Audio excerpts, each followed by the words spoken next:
Hello friends, welcome to my channel. श्रावण मास की शुक्ल पक्ष की एकादशी को पुत्रदा एकादशी और पवित्रा एकादशी के नाम से जाना जाता है। पुत्रदा एकादशी वर्ष में 2 बार आती है। पौराणिक मान्यताओं के अनुसार पुत्रदा एकादशी का व्रत करने से साधक के पुत्र प्राप्ति की कामना पूर्ण होती है। पुत्र प्राप्ति की इच्छा रखने वाले मनुष्य को श्रावण पुत्रदा एकादशी का व्रत पूर्ण श्रद्धा और विश्वास से करना चाहिए। तो आइए सुनते हैं पवित्रा एकादशी की व्रत कथा। प्राचीन काल में महिष्मती नगर पर महिजीत नाम का एक राजा राज्य करता था। वह बहुत ही धार्मिक, कर्तव्यपरायण, न्यायप्रिय और संतान के समान प्रजा का पालन करने वाला राजा था। उसके राज्य में प्रजा सुख और आनंद का अनुभव करती थी। राजा महिजीत के कोई संतान नहीं थी। इस कारण वह बहुत दुखी रहते थे। इस दुख के कारण उनको किसी भी चीज में आनंद का अनुभव नहीं होता था। उनको ऐसा लगता था कि बिना पुत्र के मनुष्य अपने पितृ ऋण से मुक्त नहीं हो सकता। बिना संतान के मनुष्य ना तो इस लोक में सुख अनुभव कर सकता है और ना ही परलोक में सुखी रह सकता है। इसी दुख और चिंता के कारण राजा हमेशा चिंतित रहता। राजा ने पुत्र प्राप्ति के लिए अनेक प्रकार के उपाय किए, परंतु उसकी मनोकामना पूर्ण नहीं हुई।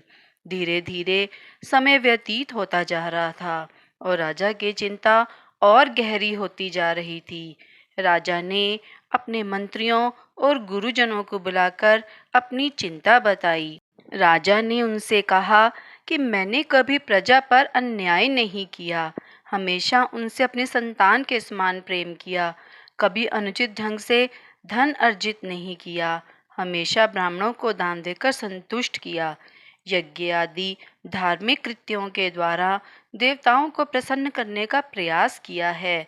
मैंने कभी किसी का धन नहीं छीना, कभी किसी से घृणा नहीं की, हमेशा सत्य और न्याय का साथ दिया है। मैंने सदा ही अपनों से बड़ों का, गुरुओं का, ऋषि मुनियों का आदर सम्मान और सेवा की है। मैंने हमेशा धर्म का आचरण किया है। तो फिर मेरे साथ ऐसा क्यों हो रहा है? क्यों मैं एक पुत्रहीन का जीवन जी रहा हूँ? आप सब तो ज्ञानी हैं, कृपया मेरी इस चिंता के समाधान का कोई उपाय बताएं। राजा के इस प्रकार के वचन सुनकर सबने राजा को सांत्वना दी और उन्हें जल्द ही उनके चिंता के समाधान का विश्वास दिलाया। उसके बाद समस्त मंत्रीगण और गुरुजन आपस में बातचीत करने लगे और सबने मिलकर यह निर्णय लिया कि राजा के दुख के निवारण का उपाय ढूंढने के लिए सभी दिशाओं में प्रतिनिधि मंडल भेजे जाएंगे, जो हर संभव प्रयास करेंगे जिससे राजा की चिंता का निवारण हो जाए। ऐसा विचार करके शीघ्र ही प्रतिनिधि मंडल बनाकर चारों दिशाओं में भेज दिए गए। वो वनों में घूम घूम कर ऋषि मुनियों से मिले और सबसे अपने राजा के दुख को दूर करने का उपाय पूछा। इसी तरह वनों में भटकते भटकते वो लोमेश ऋषि के आश्रम में पहुंच गए। लोमेश ऋषि बहुत ही तेजस्वी, शास्त्रों के ज्ञाता और त्रिकालदर्शी थे। उन्होंने लोमेश ऋषि को देखकर श्रद्धा से प्रणाम किया। तब लोमेश ऋषि ने उनसे वहां आने का प्रयोजन पूछा और उन्होंने कहा कि मैं आपकी सहायता का पूर्ण प्रयास करूंगा। लोमेश ऋषि से ऐसे वचन सुनकर उन्होंने सारी बात बता दी। वे बोले, हे ऋषिवर, हम बहुत आशा से आपके पास आए हैं और हमें विश्वास है कि आप ही हमारे दुखों का अंत कर सकते हैं। हमारे राजा महिजीत बहुत ही न्यायप्रिय, धर्म का पालन करने वाले, बड़ों का आदर सम्मान करने वाले हैं। हमारे राजा सत्य पर चलने वाले, वो प्रजा से प्रेम करने वाले हैं। ऐसे धर्मशील राजा के कोई पुत्र नहीं है और वह इसी बात से बहुत दुखी हैं और हम उनका दुख दूर करने का उपाय चाहते हैं। हमें आपके पास आकर ऐसा लगता है कि आप हमारी समस्या का निवारण करेंगे। उन सब के वचन सुनकर ऋषि लोमेश ने अपने नेत्र बंद कर लिए और अपनी शक्ति से राजा के पूर्व जन्म की सारी कहानी जान ली। फिर थोड़ी देर पश्चात आंखें खोली और उस प्रतिनिधि मंडल के लोगों को राजा के पूर्व जन्म की कहानी सुनाने लगे।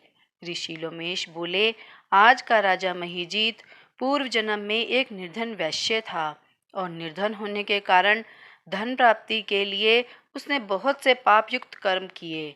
एक बार ज्येष्ठ मास की शुक्ल पक्ष की दशमी के दिन वह व्यापार के लिए दूसरे शहर जा रहा था।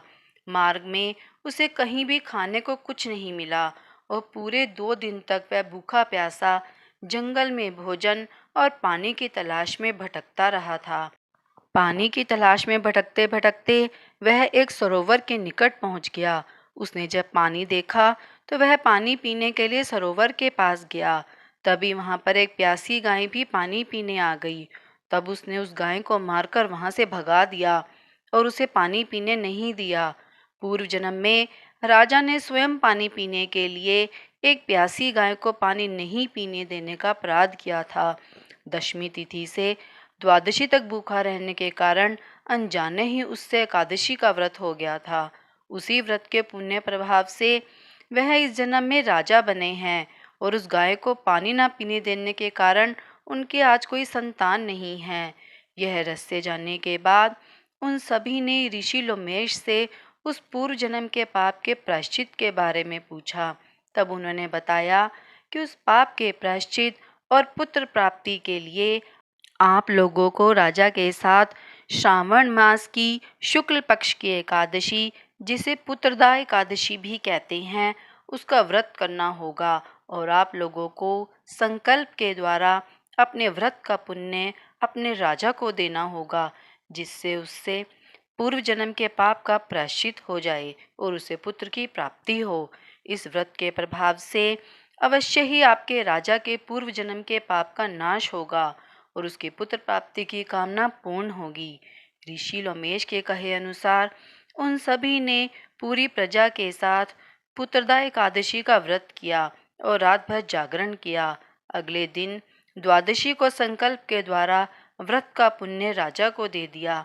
इस व्रत के पुण्य प्रभाव से 9 माह के पश्चात रानी ने एक बहुत ही तेजस्वी पुत्र को जन्म दिया और राजा की मनोकामना पूर्ण हुई।